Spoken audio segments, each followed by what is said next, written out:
perempuan itu jangan sampai yang paling baik untuk kita ambil faedahnya adalah jangan sampai perempuan itu dia menjadi satu hal yang menghalangi laki-laki untuk birrul walidain kepada orang tuanya. Ini banyak contohnya. Perempuan itu ingin dinomorsatukan di rumahnya sendiri, padahal laki-laki punya kewajiban untuk birrul walidain, punya kewajiban untuk menghormati orang tuanya lebih dari istrinya. Seperti itu. Bahkan ada satu cerita, saya menyampaikan satu cerita. Ini penting untuk kita perempuan tahu, agar kita itu bisa tahu posisi diri kita bagaimana. Sebenarnya untuk berkarir itu, kalau tadi saya juga bilang ke sama ibu, pintar-pintarnya perempuan komunikasi dengan laki-laki. Kan Ridho itu kan harus pintar komunikasi sebenarnya. Kalau kita perempuan pintar komunikasi, kita perempuan pintar untuk membagi waktu, merayu dan sebagainya seperti itu, maka nanti akan muncul Ridho.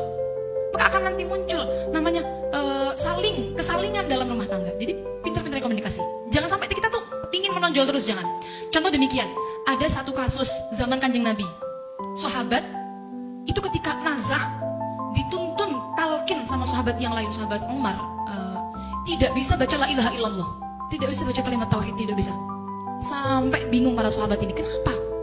Tanya ke istrinya, Bu, kenapa suami sampean kok tidak bisa baca la ilaha illallah ketika nazar?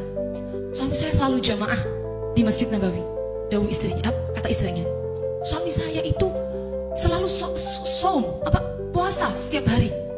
Sebegitu ya, ibadahnya.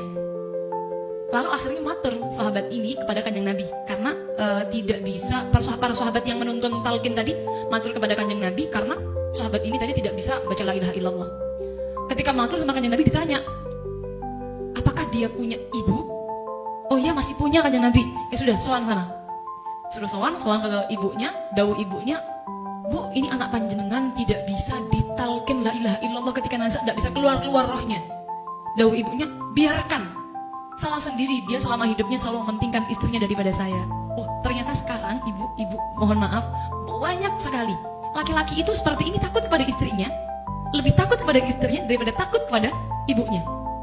Ibunya semisal, mohon maaf saya hanya menyeimbangkan antara isu-isu kesetaraan saja, bahwa ini di masa Kanjeng Nabi pun sudah ada loh, seperti itu loh, seperti ini. Ini ibunya bilang demikian karena semasa mungkin hidupnya ibunya itu misal minta uang tidak diberi, tapi kalau istrinya yang minta langsung jor-joran.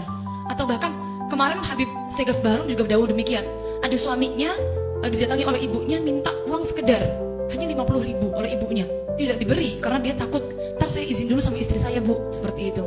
Tapi ketika istrinya datang, Pak tolong beliin susu anak sama pempes 250.000, langsung manut nih istrinya. Ya apa? Suaminya. Ini suami-suami yang takut kepada istri. Ini maksud saya adalah bagaimana kita seorang istri jangan sampai jadi orang yang seperti ini. Seperti itu. Nah, ibu ini bilang demikian, biarkan dia tidak bisa nazar, salah sendiri sama saya semasa hidupnya, dia selalu mementingkan istrinya daripada saya. Akhirnya Kanjeng Nabi dawuh, bagaimana? Ya sudah, sahabat, kalau ibunya tidak mau ridho, bakar saja anaknya. Bakar saja anaknya.